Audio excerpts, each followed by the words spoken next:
ભાગવતજી કે ધંધુકારી માને મારવા મળ્યો.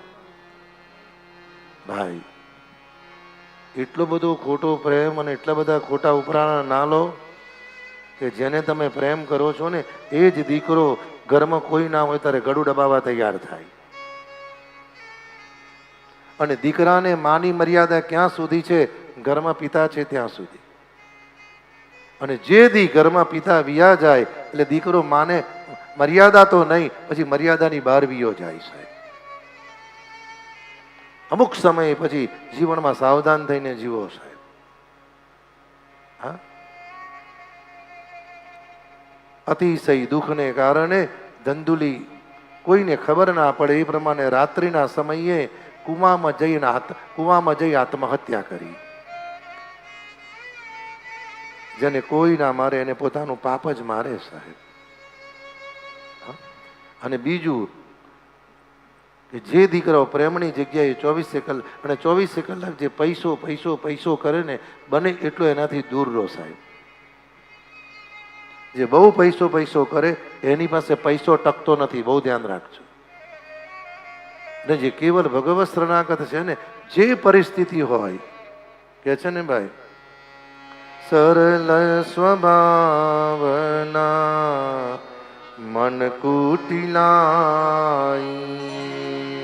જેતા લાભ સંતોષ સદા. મનુષ્ય જીવનની અંદર જે વ્યક્તિ આત્મસંતોષી છે ને, એને સુખ સુખ નથી લાગતું, દુઃખ દુઃખ નથી લાગતું. અને આત્મસંતોષી વ્યક્તિને જે સમયે જે મળે છે ને, એને ભગવત ચરણની પ્રસાદી સમજી અને જીવન તો જીવે છે પણ મૃત્યુને મંગલ બનાવે છે. ધંધુલી આત્મહત્યા કરી, દીકરો સ્વતંત્ર બન્યો, મનમાં નિશ્ચય કર્યો પિતાની સંપત્તિ નષ્ટ થઈ ગઈ, હવે કરું શું? ભાઈ જીવનમાં કોઈ પણ વસ્તુની ટેવ એટલી બધી ના પાડો. બજારનું ખાવાની ટેવ એટલી બધી ના પાડો કે ખિસ્સામાં પૈસા ના હોય તો બીજાને ઊંધા પાડીએ. ફરવાની ટેવ એટલી બધી ના પાડો, કપડાની ટેવ એટલી બધી ના પાડો, હાઈ પૈસાની ટેવ એટલી બધી ના પાડો કે ના હોય ને તારે કોઈક વાર મિત્રના ઘરમાં કે પાડોશમાં જે રહે છે કે ઘરમાં જે રહે છે ને એ વ્યક્તિને બેગમાંથી કે તિજોરીમાંથી ચોરી કરવાની ઈચ્છા થાય સાહેબ. અને જેને પૈસાની બહુ ભૂખ હોય ને એ હંમેશા ચોરી કરતા શીખી જ જાય છે. શું થયું? ધંધુકારી 5 વારાંગણાઓમાં ફસાઈ ગયો.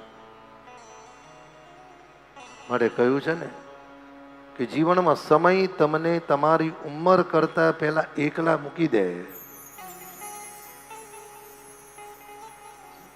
ઉંમર પહેલા એટલે 35 કહ્યું ને, 30-35 વર્ષ પહેલા ભગવાન તમારું બધી બાજુનું સુખ લઈ લે અને પરિવારમાં તમે એકલા પડો ત્યારે સમજજો કે ભગવાને તમને 2 ઓપ્શન આપ્યો છે.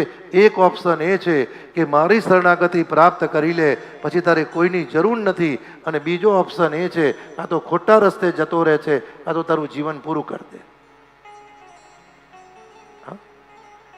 એમાં કહ્યું ને કે 90%માંથી 25% લોકો ભગવત માર્ગે જાય છે, બાકીના લોકો અવળા માર્ગે જતા રહે છે સાહેબ. હા,